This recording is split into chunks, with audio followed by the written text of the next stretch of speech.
Assalamualaikum warahmatullahi wabarakatuh. Hai teman-teman. Di sini kami ingin menjelaskan sedikit tentang biaya tenaga kerja. Perkenalkan, saya Naurana Syifa. Dan nama saya Sriani Manurung. Langsung saja kita masuk ke materi. Sebelumnya jangan lupa like, komen, dan subscribe. Pengertian biaya tenaga kerja. Tenaga kerja merupakan usaha fisik atau mental yang dikeluarkan karyawan untuk mengolah produk, atau biaya tenaga kerja adalah harga yang dibebankan untuk penggunaan tenaga kerja manusia. Penggolongan menurut fungsi pokok dalam organisasi perusahaan terbagi 3. Yang pertama, biaya tenaga kerja produksi. Terdapat gaji karyawan pabrik, biaya kesejahteraan karyawan pabrik, upah lembur karyawan pabrik. Yang kedua, ada biaya tenaga kerja pemasaran. Terdapat upah karyawan pemasaran, biaya kesejahteraan karyawan pemasaran, dan gaji manajer pemasaran. Yang ketiga, ada biaya tenaga kerja administrasi dan umum. Biasanya pegawai bagian sekretariat dan personalia itu masuk ke biaya tenaga kerja administrasi dan umum. Penggolongan menurut kegiatan departemen-departemen dalam perusahaan dibagi 2. Yang pertama ada departemen produksi dan departemen non-produksi.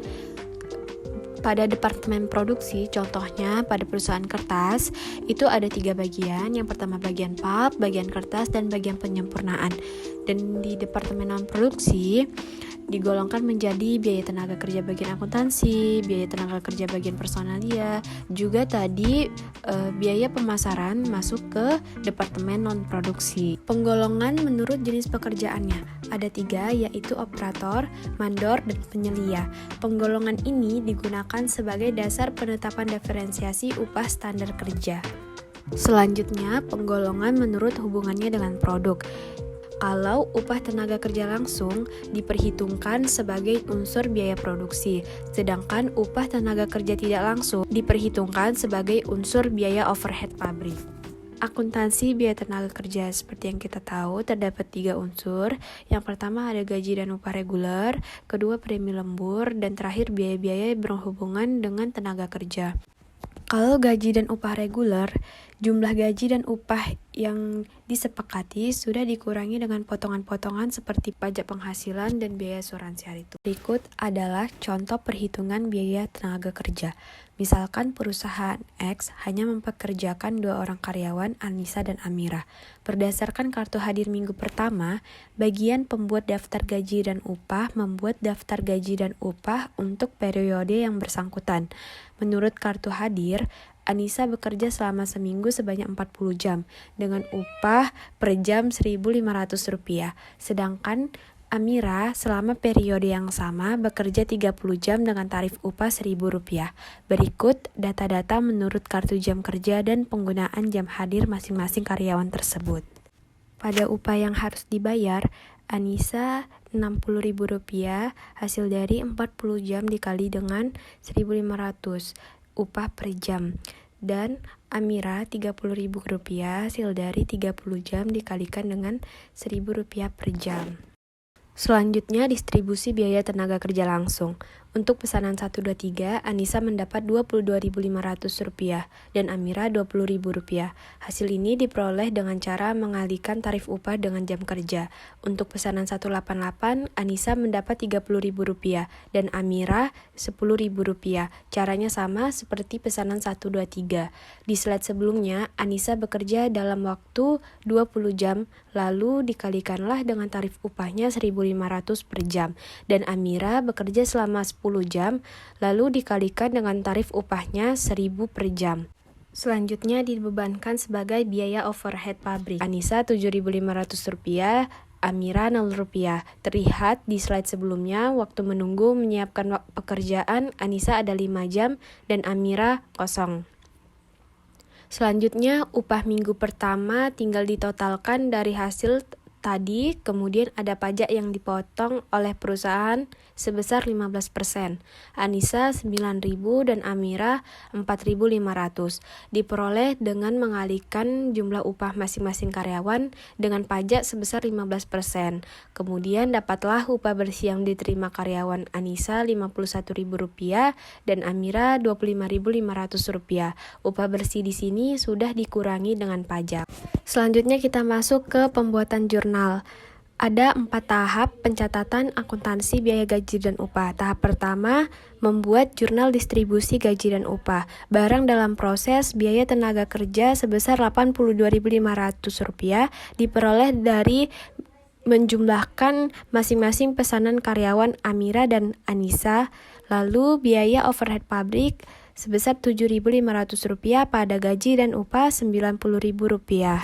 Tahap kedua, atas dasar bukti kas keluar, gaji dan upah Rp90.000 tinggal dipindahkan lalu pada utang pajak karyawan Rp13.500 dan utang gaji dan upah Rp76.500.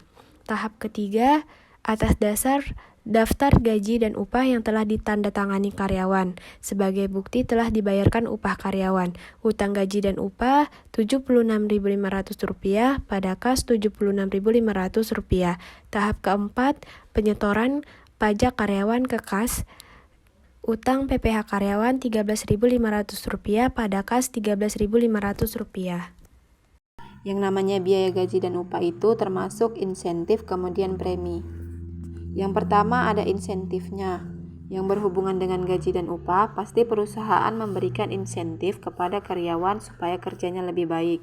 Nah, cara pemberian insentif ada yang satuan dengan jam minimum, kemudian ada yang menggunakan sistem Taylor Differential Wage Rate Plan. Nah, ini ada 2 cara. Yang pertama adalah dengan satuan jam minimum. Contohnya sangat sederhana, di mana sudah sangat jelas bahwa di sini standar per jamnya itu adalah 12 satuan, kemudian upah pokoknya Rp600 per jam. Kemudian tarif upah persatuannya ini adalah 50. 50 ini diperoleh dari 600 per jam dibagi 12 satuan. Nah, karyawan yang tidak dapat menghasilkan jumlah standar per jam tetap akan dijamin mendapatkan upah 600 per jam. Bila dapat menghasilkan 14 satuan per jam, maka ada kelebihan 2 dari 12 tadi. Nah, upahnya dapat dihitung. Kalau menghitung insentif, upah dasarnya ini adalah 600 insentifnya. Karena dia lebih 2 satuannya, maka dikali 50 jadi hasilnya Rp100. Kalau upah yang diterima bekerja berjam-jam, tinggal ditotalkan aja jadi 700. Nah, yang kedua sistem Taylor diferensialnya menggunakan tarif tiap potong. Untuk jumlah keluaran rendah per jam dan tarif potongan yang lain untuk jumlah keluaran tinggi berjam-jam. Contohnya, bahwa karyawan dapat menerima upah Rp4.200 per hari untuk 7 hari jam kerja. Misalnya, rata-rata seorang karyawan dapat menghasilkan 12 satuan per jam. Sehingga upah persatuannya adalah 50 per hari dibagi dengan jumlah yang dihasilkan per hari Rp4.200. Berarti 12 kali 7. Kemudian dalam sistem ini tarif upahnya Rp45 per satuan untuk karyawan yang menghasilkan 14 satuan atau kurang per jamnya Rp65 per satuan karyawan yang menghasilkan 16 satuan per jam. Maka upah per jam karyawan dihitung sebagai berikut. Di sini adalah Rp1.040, berarti 16 kali Rp65, sehingga apabila karyawan yang menghasilkan 12 satuan saja per jamnya, maka upah per jamnya itu dihitung sebesar 540. 540 dari mana? 45 yang ini dikali dengan 12. Untuk yang premi lembur ini untuk karyawan. Jika bekerja lebih dari 40 jam 1 minggu, maka mereka berhak menerima uang lembur dan premi lemburnya. Jadi, di sini kelebihannya 4 jam dari 40 jam dengan tarif dalam jam kerja maupun lembur itu Rp600 per jam.